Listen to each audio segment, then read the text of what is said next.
Ho ho, everyone, and welcome to Economics and You. I am your host, Mr. Samuelson, and today we are looking at regulation of the money supply. Today we're going to regulate some money. Let's look and see how that is done. So, in the United States, we want to control how much money is in the economy so we can do things like control for inflation. And it is the Federal Reserve that allows us to do that. They're going to be the ones in control of how much money is in our economy.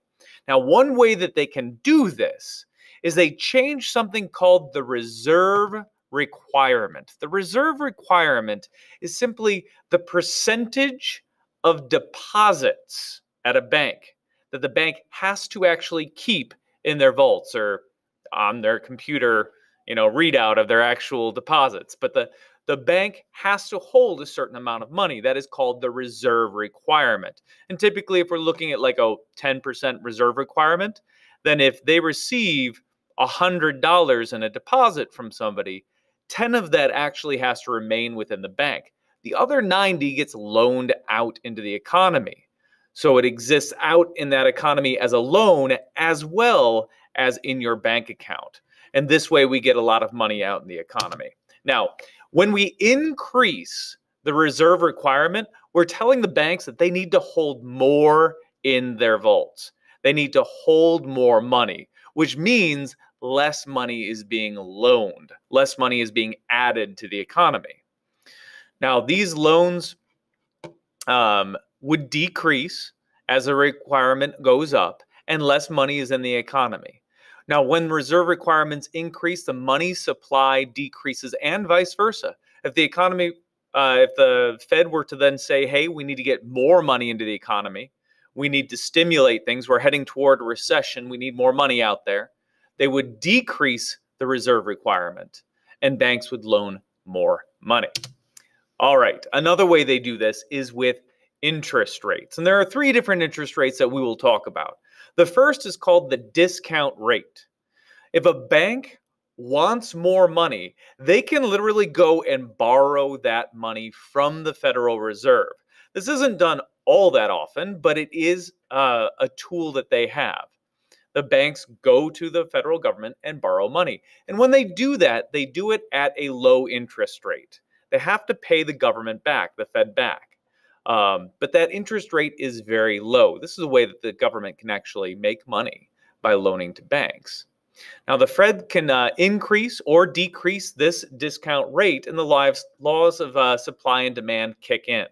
With a lower discount rate, it's going to increase the demand for loans. With a high rate, banks are going to say, it costs a lot of money to borrow. We're not going to do that right now, and the demand for loans decreases. Less money in the system. The prime rate is what then we pay as consumers. If the Fed increases the discount rate or other interest rates that they control, the banks are then going to pass those rates on to the customers. So if the Fed increases the discount rate, then the banks are going to increase their rates that they charge us. And we as consumers will then, pay a markup. The banks do need to increase from the discount rate to the prime rate. And that is the best rate that we can get as borrowers. And in that gap, that's where the bank is going to make their money because banks do need to make money. So we have, let's say we've got a discount rate of 3.5%. They're going to charge a prime rate, the best interest rate we can get, of 5.5%.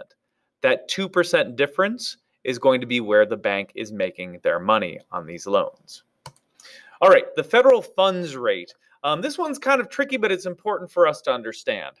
This is the rate that banks charge each other for loans.